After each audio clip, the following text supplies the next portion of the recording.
Hi guys, welcome back. Today we're gonna be watching my story animated by I Wish I Wasn't a Millionaire. So make sure you subscribe and turn on those post notifications. And yeah, so give this video a like and comment down below. Hi, my name is Demelza. Please like and subscribe. My first memory of Mom is of her voice. She'd sing lullabies to me every night, and it was the most beautiful sound in the world. The minute she stopped, I'd start screaming for more.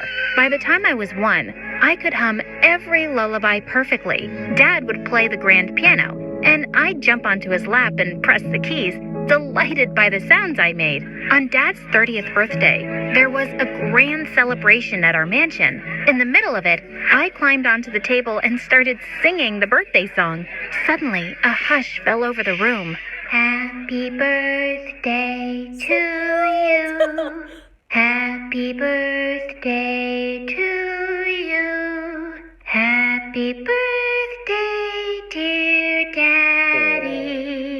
Happy birthday to you. When I was finished, I looked around in surprise to see grown men crying. Oh my God, she has the voice of an angel. I always had a feeling Demelza was gifted. I'm so proud of you, darling. My parents hired the best musicians and vocal coaches for me, and there was no stopping me after that. At every party, I'd put on a show for our guests, and I'd make them pay me too. My life was perfect until one day when everything changed. When I was in the 3rd grade, Dad had just returned from a business trip, and I stopped short when I saw a scrawny little girl get out of the car too. She was trying to hide behind Dad, but he gently pushed her forward. Demelza, this is Isabel. She's your sister, and she's going to live with us now. Will you take care of her? I looked into her scared, dark eyes and immediately took her hand. Always. But the day Isabel walked in, a dark shadow was cast over our happy home. That evening, we overheard a huge fight between my parents. You've broken my heart, and now you've brought a reminder of that to live with us? She can't stay here.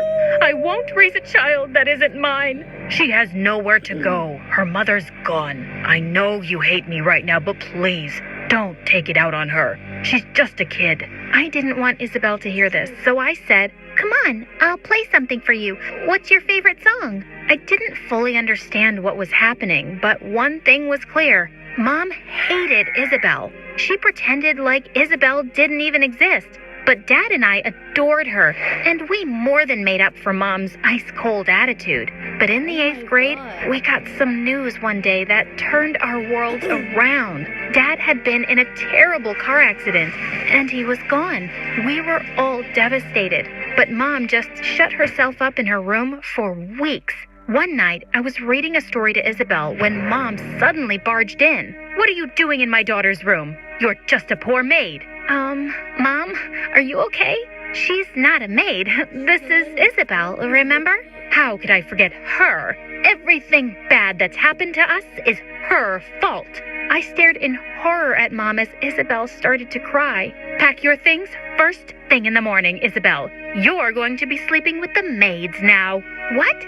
No, she's not going anywhere. Either she goes to the maids or the orphanage. This is her last night here." As Mom was leaving, she suddenly pounced at Isabel, grabbed her stuffed bunny, and threw it in the fire. "No, my mom made that." Isabel cried for hours, and I hugged her to sleep. What had happened to my mom? The very next day, Isabel was shifted to the maids' quarters and made their helper after school. I was scared she'd be sent away, so I didn't fight with Mom, but I'd sneak food to her and help her with her homework at night. And at school, we could always hang out together. But one day, I was really surprised to see Mom marching into the principal's office. "Mom, what are you doing here?" "Oh, I'm here to withdraw Isabel from school, of course." "You can't do that. She has to go to school." "Why? She's never going to be anything but a maid like her stupid mother. You don't need an education to sweep floors." As she turned around, I grabbed Mom's wrist. "If you make her drop out of school, I will too. And I'll tell everyone why." "Are you sure you want everyone to know how you really treat Isabel, Mom? Dad would be so disappointed in you." Mom looked shocked, then angrily pulled her arm away and left. I'd won this little battle, but God knows what she'd do next. Things weren't great at home, but at least I had Eric. He was my boyfriend for 2 years and was just crazy about my voice. One evening when I was on a date with him, I suddenly started getting calls from Isabel. Come home, right now. I ran home to a scene of complete chaos. Mom was tearing apart Isabel's room. Is that the mom? What's going on? Your dad's watch is missing, and I'm going to search all the maids' rooms. that's the mom. And when I find it, I'm kicking out the thief for good. Just then, a servant came from another room, saying it was under Mom's personal maid's bed. Mom looked completely shocked to find out it was her, but she threw her bags out instantly. Some days later, it was Isabel's 13th birthday, and I snuck into her room with a cake. When she blew the candles out, I asked her what she'd wished for. I wished your mom was dead. Isabel, you don't mean that. She's my mom. Isabel stayed silent, and I got up to leave. I'd never seen that look of hatred on my little sister's face before. In the middle of all this drama, I had a huge audition coming up. A prestigious music academy was looking for talent from different schools, and being selected would be a dream. But 5 days before the audition, I woke up with my throat hurting. I called out to the maid, but to my horror, my voice was gone. Mom rushed me to the doctor, who diagnosed me with laryngitis. What he said next left me shocked. Your voice will return to normal soon, but this is the end of your singing. If you strain your vocal cords too much, you could lose your voice permanently. Oh, no. I just couldn't believe it. Oh my God, what is that? Oh my God, what is that? On the day of the auditions, I slipped into the auditorium with Eric, feeling devastated. I wanted to be up on that stage more than anything. And then one of the judges said, "The last performer is Miss Isabel." Wait, what? Isabel stepped onto the stage and started singing. You made me insecure. I was stunned. Her voice was beautiful. The judges gave her a standing ovation and said they'd be in touch with her soon. As everyone started to leave, I caught up with her. Isabel, that was amazing. But why didn't you tell me you could ever sing like that? She brushed my arm off angrily, her eyes blazing. You never asked. You just assumed that you're the only one with any talent. But I guess that's something we both got from our father. It makes you unhappy, doesn't it? Why would you say that? I've always had your back, Isabel. Yet, I've been living as a maid in my dad's house. It's here. My package is here. White Friday sale from 22nd to 29th November. Hello? This is Justin Bieber. Oh my God! House for years, and you did nothing. You think sneaking me food makes up for how I'm treated? No, it doesn't. All it does is make you feel good about yourself. Isabel, I tried. You should have tried harder. I hate you, Demelza. As she stormed off, I felt heartbroken. As Eric walked me back home that evening, suddenly a cyclist came charging straight at him. I pushed Eric out of the way just in time, but he landed on the pavement, hitting his head. I quickly called an ambulance, and after hours of waiting at the hospital, we were shocked to get the news. Eric was in a coma. The doctors were hopeful he'd wake up soon, but weeks turned into months, and before I knew it, a year had passed.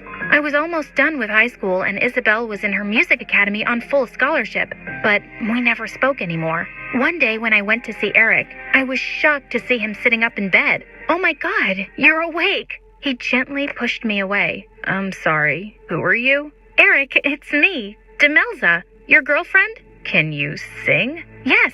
Well, I used to, but then I got sick and had to stop, remember? No. I just know that my girlfriend sings beautifully. I couldn't move or see all these months, but she'd talk and sing to me often, and I could hear her. I know her voice, and it's not you. Suddenly, my blood ran cold when I heard someone behind me. Babe, that was me. You could hear me? Isabel? Yes, it's you. She ran forward and hugged him, and then they kissed. Suddenly, I just lost it. I pulled Isabel by her hair. Are you completely crazy? You've been visiting my boyfriend and singing to him? Tell him you're lying. I am not. He's mine. Let me go, witch. And suddenly, she pushed me viciously and I went flying into a trolley. I attacked her and we went crashing straight into the machines. And the next thing we knew, we were both thrown out of the hospital. I turned furiously to Isabel. We're done. For good. You've become a hateful monster. I don't even know who you are anymore. But you're definitely not my sister. Finally. Okay. That was...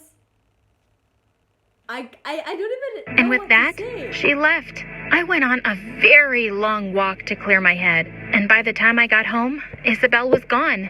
The next morning, Mom discovered a lot of things were gone too, including Dad's watch. I'm going to report her to the police.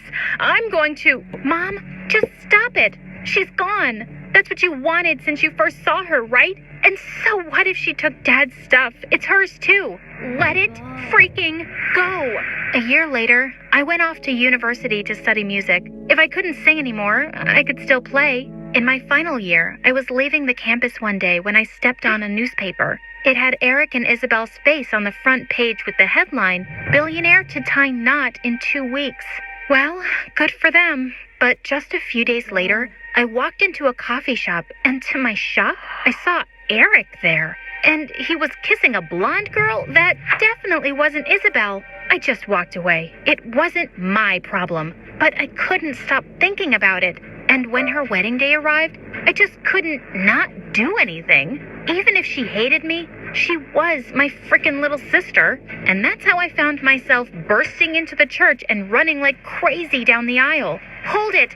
This wedding can't happen! As Isabel turned to look at me in horror, I ran straight at her and hugged her. I held onto her tight as she squirmed and shrieked. OMG, you psycho, get off me. I love you, Isabel. I'm not going anywhere till you listen to me. As Eric looked super mad and everyone stared at us, she dragged me off to a small room. What do you think you're doing, Demelza? Isabel, you can't marry Eric. He's a cheater. I saw him kissing a girl the other day. I swear, I'm not lying. You think I don't know about that? Well, I do, and it doesn't matter. I stole your man, and he'll take care of me. At least I got rid of you and your psycho mom, so just buzz off. Isabel, listen to me. You're just angry right now.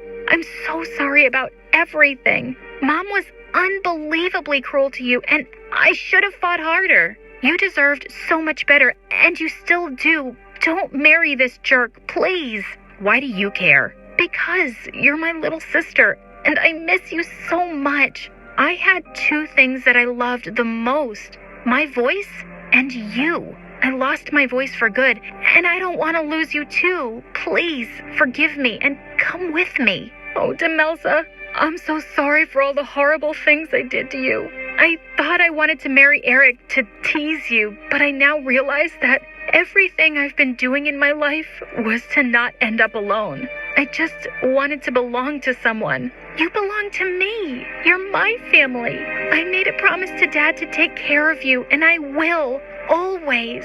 And with that, we hugged each other and walked back to our home. Family always comes first.